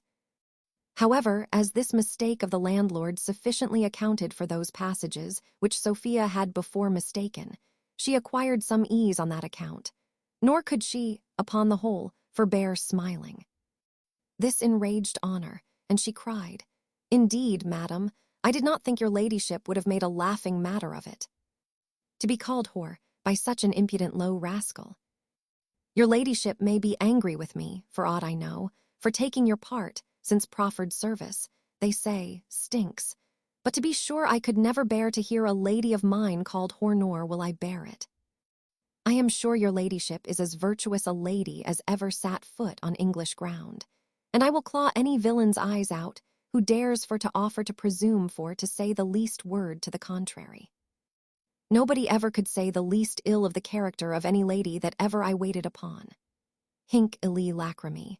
In plain truth, Honor had as much love for her mistress as most servants have, that is to say, but besides this, her pride obliged her to support the character of the lady she waited on, for she thought her own was in a very close manner connected with it. In proportion as the character of her mistress was raised, hers likewise, as she conceived, was raised with it, and, on the contrary, she thought the one could not be lowered without the other. On this subject, reader, I must stop a moment to tell thee a story. The famous Nell Gwynn, stepping one day from a house where she had made a short visit, into her coach, saw a great mob assembled, and her footman all bloody and dirty. The fellow, being asked by his mistress the reason of his being in that condition, answered, "I have been fighting, madam, with an impudent rascal who called your ladyship a W.H.ray." "You blockhead," replied Mrs. Gwynn. "At this rate you must fight every day of your life. Why, you fool, all the world knows it." "Do they?" cries the fellow in a muttering voice, after he had shut the coach door. "They shan't call me a whore's footman for all that." Thus the passion of Mrs. Honor appears natural enough, even if it were to be no otherwise accounted for. But, in reality, there was another cause of her anger, for which we must beg leave to remind our reader of a circumstance mentioned in the above simile. There are indeed certain liquors, which, being applied to our passions, or to fire, produce effects the very reverse of those produced by water, as they serve to kindle and inflame, rather than to extinguish. Among these, the generous liquor called punch is one. It was not, therefore, without reason, that the learned Dr. Cheney used to call drinking punch pouring liquid fire down your throat. Now, Mrs. Honor had unluckily poured so much of this liquid fire down her throat that the smoke of it began to ascend into her pericranium and blinded the eyes of reason, which is there supposed to keep her residence, while the fire itself from the stomach easily reached the heart, and there inflamed the noble passion of pride. So that, upon the whole, we shall cease to wonder at the violent rage of the waiting woman, though at first sight we must confess the cause seems inadequate to the effect. Sophia and her cousin both did all in their power to extinguish these flames, which had roared so loudly all over the house. They at length prevailed, or, to carry the metaphor one step farther, the fire, having consumed all the fuel which the language affords, to wit, every reproachful term in it, at last went out of its own accord. But though tranquillity was restored above stairs, it was not so below, where my landlady, highly resenting the injury done to the beauty of her husband by the flesh spades of Mrs. Honor, called aloud for revenge and justice. As to the poor man, who had principally suffered in the engagement, he was perfectly quiet. Perhaps the blood which he lost might have cooled his anger, for the enemy had not only applied her nails to his cheeks, but likewise her fist to his nostrils, which lamented the blow with tears of blood in great abundance. To this we may add reflections on his mistake, but indeed nothing so effectually silenced his resentment as the manner in which he now discovered his error. For as to the behavior of Mrs. Honor, it had the more confirmed him in his opinion. But he was now assured by a person of great figure, and who was attended by a great equipage, that one of the ladies was a woman of fashion, and his intimate acquaintance. By the orders of this person, the landlord now ascended, and acquainted our fair travelers that a great gentleman below desired to do them the honor of waiting on them. Sophia turned pale and trembled at this message, though the reader will conclude it was too civil, notwithstanding the landlord's blunder, to have come from her father. But fear hath the common fault of a justice of peace, and is apt to conclude hastily from every slight circumstance, without examining the evidence on both sides. To ease the reader's curiosity, therefore, rather than his apprehensions, we proceed to inform him that an Irish peer had arrived very late that evening at the inn, in his way to London. This nobleman, having sallied from his supper at the Hurricane before commemorated, had seen the attendant of Mrs. Fitzpatrick, and upon a short inquiry, was informed that her lady, with whom he was very particularly acquainted, was above. This information he had no sooner received than he addressed himself to the landlord, pacified him, and sent him upstairs with compliments rather civiller than those which were delivered. It may perhaps be wondered at that the waiting woman herself was not the messenger employed on this occasion, but we are sorry to say she was not at present qualified for that, or indeed for any other office. The rum, for so the landlord chose to call the distillation from malt, had basely taken the advantage of the fatigue which the poor woman had undergone, and had made terrible depredations on her noble faculties, at a time when they were very unable to resist the attack. We shall not describe this tragical scene too fully, but we thought ourselves obliged, by that historic integrity which we profess, shortly to hint a matter which we would otherwise have been glad to have spared. Many historians, indeed, for want of this integrity, or of diligence, to say no worse, often leave the reader to find out these little circumstances in the dark, and sometimes to his great confusion and perplexity. Sophia was very soon eased of her causeless fright by the entry of the noble peer, who was not only an intimate acquaintance of Mrs. Fitzpatrick, but in reality a very particular friend of that lady. To say truth, it was by his assistance that she had been enabled to escape from her husband. For this nobleman had the same gallant disposition with those renowned knights of whom we read in heroic story, and had delivered many an imprisoned nymph from durance. He was indeed as bitter an enemy to the savage authority, too often exercised by husbands and fathers, over the young and lovely of the other sex, as ever knight-errant was to the barbarous power of enchanters. Nay, to say truth, I have often suspected that those very enchanters with which romance everywhere abounds were in reality no other than the husbands of those days. And matrimony itself was, perhaps, the enchanted castle in which the nymphs were said to be confined. This nobleman had an estate in the neighborhood of Fitzpatrick, and had been for some time acquainted with the lady. No sooner, therefore, did he hear of her confinement, than he earnestly applied himself to procure her liberty, which he presently effected, not by storming the castle, according to the example of antient heroes, but by corrupting the governor, in conformity with the modern art of war, in which craft is held to be preferable to valor, and gold is found to be more irresistible than either lead or steel. This circumstance, however, as the lady did not think it material enough to relate to her friend, we would not at that time impart it to the reader. We rather chose to leave him a while under a supposition that she had found, or coined, or by some very extraordinary, perhaps supernatural means, had possessed herself of the money with which she had bribed her keeper, than to interrupt her narrative by giving a hint of what seemed to her of too little importance to be mentioned. The peer, after a short conversation, could not forbear expressing some surprise at meeting the lady in that place, nor could he refrain from telling her he imagined she had been gone to Bath. Mrs. Fitzpatrick very freely answered that she had been prevented in her purpose by the arrival of a person she need not mention. In short, says she, I was overtaken by my husband, for I need not affect to conceal what the world knows too well already. I had the good fortune to escape in a most surprising manner, and am now going to London with this young lady, who is a near relation of mine, and who hath escaped from as great a tyrant as my own. His lordship, concluding that this tyrant was likewise a husband, made a speech full of compliments to both the ladies, and as full of invectives against his own sex. Nor indeed did he avoid some oblique glances at the matrimonial institution itself, and at the unjust powers given by it to man over the more sensible and more meritorious part of the species. He ended his oration with an offer of his protection, and of his coach and six, which was instantly accepted by Mrs. Fitzpatrick, and at last, upon her persuasions, by Sophia. Matters being thus adjusted, his lordship took his leave, and the ladies retired to rest, where Mrs. Fitzpatrick entertained her cousin with many high encomiums on the character of the noble peer, and enlarged very particularly on his great fondness for his wife, saying she believed he was almost the only person of high rank who was entirely constant to the marriage bed. Indeed, added she, my dear Sophie, that is a very rare virtue amongst men of condition. Never expect it when you marry, for believe me, if you do, you will certainly be deceived. A gentle sigh stole from Sophia at these words, which perhaps contributed to form a dream of no very pleasant kind.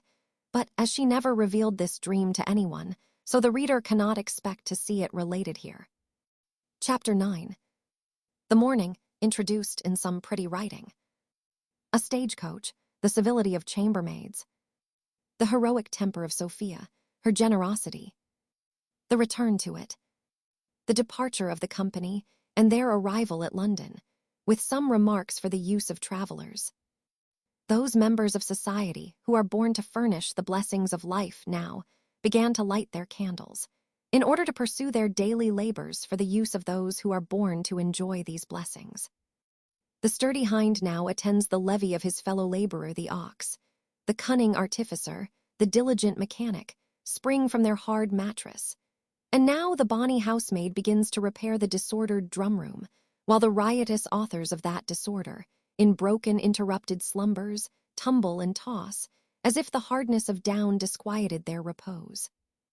In simple phrase, the clock had no sooner struck 7 than the ladies were ready for their journey, and, at their desire, his lordship and his equipage were prepared to attend them.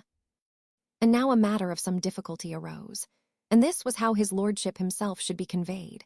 For though in stagecoaches, where passengers are properly considered as so much luggage, the ingenious coachman stows half a dozen with perfect ease into the place of 4. For well he contrives that the fat hostess or well-fed alderman may take up no more room than the slim miss or taper master, it being the nature of guts, when well squeezed, to give way and to lie in a narrow compass. Yet in these vehicles, which are called, for distinction's sake, gentlemen's coaches, though they are often larger than the others, this method of packing is never attempted. His lordship would have put a short end to the difficulty by very gallantly desiring to mount his horse, but Mrs. Fitzpatrick would by no means consent to it. It was therefore concluded that the Abigails should, by turns, relieve each other on one of his lordship's horses, which was presently equipped with a side saddle for that purpose. Everything being settled at the inn, the ladies discharged their former guides, and Sophia made a present to the landlord, partly to repair the bruise which he had received under herself, and partly on account of what he had suffered under the hands of her enraged waiting-woman. And now Sophia first discovered a loss which gave her some uneasiness, and this was of the £100 bank bill which her father had given her at their last meeting, and which, within a very inconsiderable trifle, was all the treasure she was at present worth. She searched everywhere, and shook and tumbled all her things to no purpose. The bill was not to be found, and she was at last fully persuaded that she had lost it from her pocket when she had the misfortune of tumbling from her horse in the dark lane, as before recorded.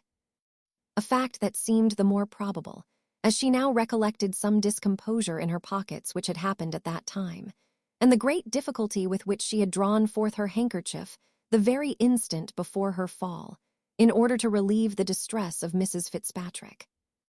Misfortunes of this kind, whatever inconveniencies they may be attended with, are incapable of subduing a mind in which there is any strength, without the assistance of avarice. Sophia, therefore, though nothing could be worse timed than this accident at such a season, immediately got the better of her concern, and, with her wonted serenity and cheerfulness of countenance, returned to her company. His lordship conducted the ladies into the vehicle, as he did likewise Mrs. Honor, who, after many civilities and more dear madams, at last yielded to the well-bred importunities of her sister Abigail, and submitted to be complimented with the first ride in the coach, in which indeed she would afterwards have been contented to have pursued her whole journey, had not her mistress, after several fruitless intimations, at length forced her to take her turn on horseback. The coach, now having received its company, began to move forwards, attended by many servants, and led by 2 captains, who had before rode with his lordship, and who would have been dismissed from the vehicle upon a much less worthy occasion than was this of accommodating 2 ladies. In this they acted only as gentlemen, but they were ready at any time to have performed the office of a footman, or indeed would have condescended lower, for the honor of his lordship's company, and for the convenience of his table. My landlord was so pleased with the present he had received from Sophia, that he rather rejoiced in than regretted his bruise or his scratches. The reader will perhaps be curious to know the quantum of this present, but we cannot satisfy his curiosity. Whatever it was, it satisfied the landlord for his bodily hurt, but he lamented he had not known before how little the lady valued her money. For to be sure, says he, one might have charged every article double, and she would have made no cavil at the reckoning. His wife, however, was far from drawing this conclusion. Whether she really felt any injury done to her husband more than he did himself, I will not say. Certain it is, she was much less satisfied with the generosity of Sophia. "Indeed," cries she, "my dear, the lady knows better how to dispose of her money than you imagine. She might very well think we should not put up such a business without some satisfaction, and the law would have cost her an infinite deal more than this poor little matter, which I wonder you would take." "You are always so bloodily wise," quoth the husband. "It would have cost her more, would it?" "Dost fancy, I don't know that as well as thee. But would any of that more, or so much, have come into our pockets? Indeed, if son Tom the lawyer had been alive, I could have been glad to have put such a pretty business into his hands. He would have got a good picking out of it, but I have no relation now who is a lawyer, and why should I go to law for the benefit of strangers?" "Nay, to be sure," answered she, "you must know best." "I believe I do," replied he. "I fancy, when money is to be got, I can smell it out as well as another. Everybody, let me tell you, would not have talked people out of this. Mind that, I say, everybody would not have cajoled this out of her, mind that." The wife then joined in the applause of her husband's sagacity, and thus ended the short dialogue between them on this occasion. We will therefore take our leave of these good people, and attend his lordship and his fair companions, who made such good expedition that they performed a journey of 90 miles in 2 days, and on the second evening arrived in London, without having encountered any one adventure on the road worthy the dignity of this history to relate. Our pen, therefore, shall imitate the expedition which it describes, and our history shall keep pace with the travelers who are its subject. Good writers will, indeed, do well to imitate the ingenious traveler in this instance, who always proportions his stay at any place to the beauties, elegancies, and curiosities which it affords. At Esher, at Stowe, at Wilton, at Eastbury, and at Prior's Park, days are too short for the ravished imagination, while we admire the wondrous power of art in improving nature. In some of these, art chiefly engages our admiration. In others, nature and art contend for our applause, but in the last, the former seems to triumph. Here nature appears in her richest attire, and art, dressed with the modestest simplicity, attends her benignant mistress. Here nature indeed pours forth the choicest treasures which she hath lavished on this world, and here human nature presents you with an object which can be exceeded only in the other. The same taste, the same imagination, which luxuriously riots in these elegant scenes, can be amused with objects of far inferior note. The woods, the rivers, the lawns of Devon and of Dorset attract the eye of the ingenious traveler and retard his pace, which delay he afterwards compensates by swiftly scouring over the gloomy heath of Bagshot, or that pleasant plain which extends itself westward from Stockbridge, where no other object than one single tree only in 16 miles presents itself to the view, unless the clouds, in compassion to our tired spirits, kindly open their variegated mansions to our prospect. Not so travels the money-meditating tradesman, the sagacious justice, the dignified doctor, the warm-clad grazier, with all the numerous offspring of wealth and dullness. On they jog, with equal pace, through the verdant meadows or over the barren heath, their horses measuring 4 miles and a half per hour with the utmost exactness, the eyes of the beast and of his master being alike directed forwards, and employed in contemplating the same objects in the same manner. With equal rapture the good writer surveys the proudest boasts of the architect, and those fair buildings with which some unknown name hath adorned the rich clothing town, where heaps of bricks are piled up as a kind of monument to show that heaps of money have been piled there before. And now, reader, as we are in haste to attend our heroine, we will leave to thy sagacity to apply all this to the Boeotian writers, and to those authors who are their opposites. This thou wilt be abundantly able to perform without our aid. Bestir thyself therefore on this occasion, for though we will always lend thee proper assistance in difficult places, as we do not, like some others, expect thee to use the arts of divination to discover our meaning, yet we shall not indulge thy laziness where nothing but thy own attention is required. For thou art highly mistaken if thou dost imagine that we intended, when we began this great work, to leave thy sagacity nothing to do. Or that, without sometimes exercising this talent, thou wilt be able to travel through our pages with any pleasure or profit to thyself. Chapter 10, containing a hint or two concerning virtue, and a few more concerning suspicion. Our company, being arrived at London, were set down at his lordship's house, where, while they refreshed themselves after the fatigue of their journey, servants were dispatched to provide a lodging for the two ladies. For, as her ladyship was not then in town, Mrs. Fitzpatrick would by no means consent to accept a bed in the mansion of the peer. Some readers will, perhaps, condemn this extraordinary delicacy, as I may call it, of virtue, as too nice and scrupulous. But we must make allowances for her situation, which must be owned to have been very ticklish. And when we consider the malice of censorious tongues, we must allow, if it was a fault, the fault was an excess on the right side, and which every woman who is in the self-same situation will do well to imitate.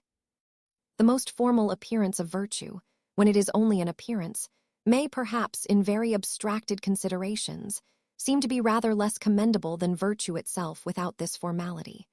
But it will, however, be always more commended. And this, I believe, will be granted by all, that it is necessary, unless in some very particular cases, for every woman to support either the one or the other.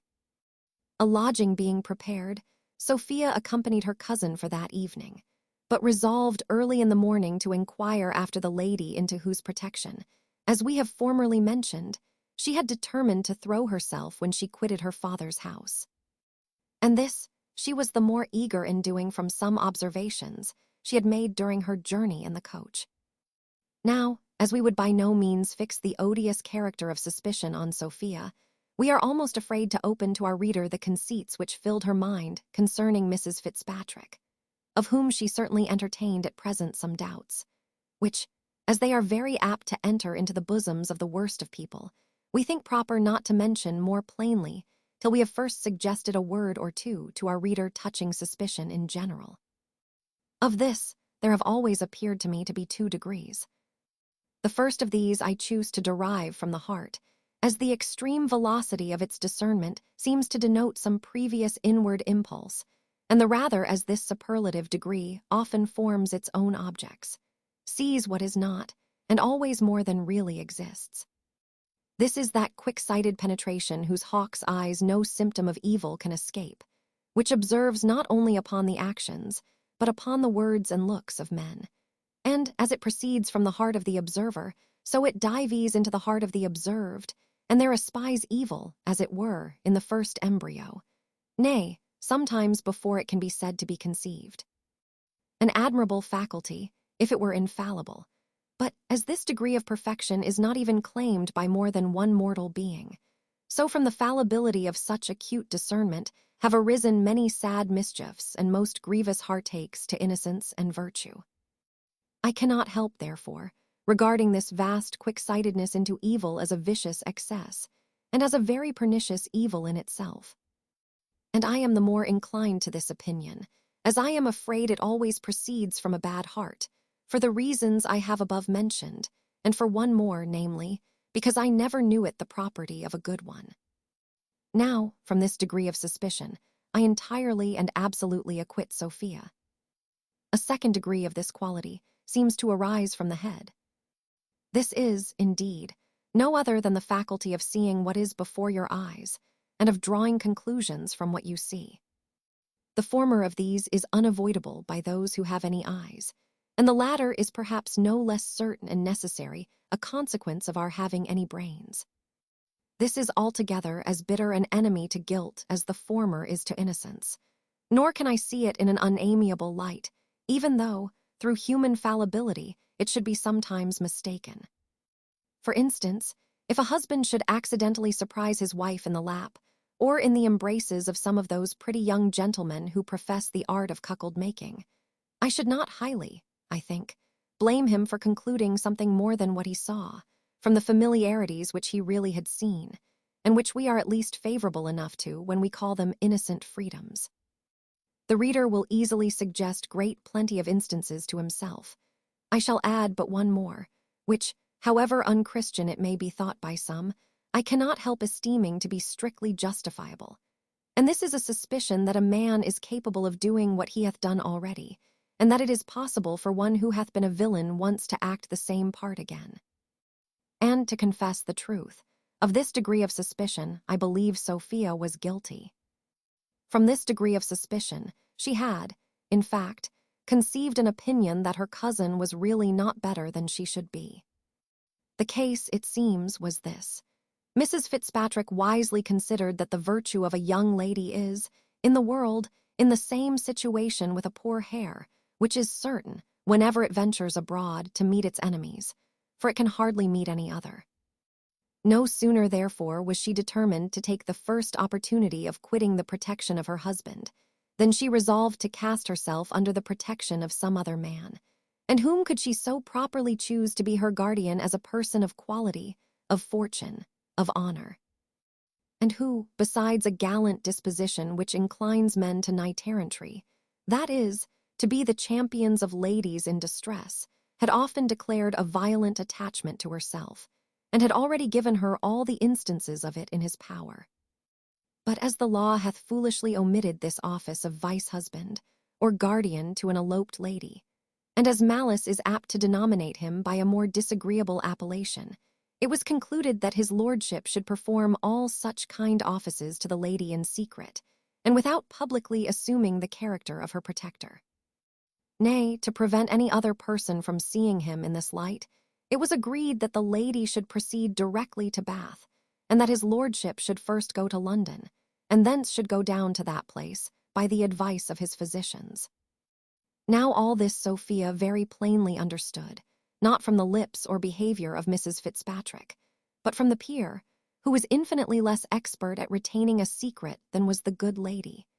And perhaps the exact secrecy which Mrs. Fitzpatrick had observed on this head in her narrative served not a little to heighten those suspicions which were now risen in the mind of her cousin. Sophia very easily found out the lady she sought, for indeed there was not a chairman in town to whom her house was not perfectly well known, and as she received, in return of her first message, a most pressing invitation, she immediately accepted it. Mrs. Fitzpatrick, indeed, did not desire her cousin to stay with her with more earnestness than civility required.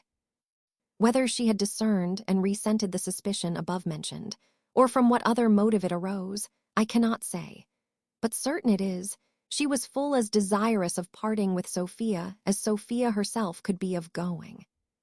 The young lady, when she came to take leave of her cousin, could not avoid giving her a short hint of advice. She begged her, for heaven's sake, to take care of herself, and to consider in how dangerous a situation she stood, adding she hoped some method would be found of reconciling her to her husband. "You must remember, my dear," says she, "the maxim which my Aunt Western hath so often repeated to us both, that whenever the matrimonial alliance is broke, and war declared between husband and wife, she can hardly make a disadvantageous peace for herself on any conditions. These are my aunt's very words, and she hath had a great deal of experience in the world." Mrs. Fitzpatrick answered, with a contemptuous smile, "Never fear me, child, take care of yourself, for you are younger than I. I will come and visit you in a few days, but, dear Sophie, let me give you one piece of advice. Leave the character of Graveairs in the country, for, believe me, it will sit very awkwardly upon you in this town." Thus the two cousins parted, and Sophia repaired directly to Lady Bellaston, where she found a most hearty, as well as a most polite, welcome. The lady had taken a great fancy to her when she had seen her formerly with her Aunt Western. She was indeed extremely glad to see her, and was no sooner acquainted with the reasons which induced her to leave the squire and to fly to London than she highly applauded her sense and resolution. And after expressing the highest satisfaction in the opinion which Sophia had declared she entertained of her ladyship, by choosing her house for an asylum, she promised her all the protection which it was in her power to give. As we have now brought Sophia into safe hands, the reader will, I apprehend, be contented to deposit her there a while, and to look a little after other personages, and particularly poor Jones, whom we have left long enough to do penance for his past offences, which, as is the nature of vice, brought sufficient punishment upon him themselves.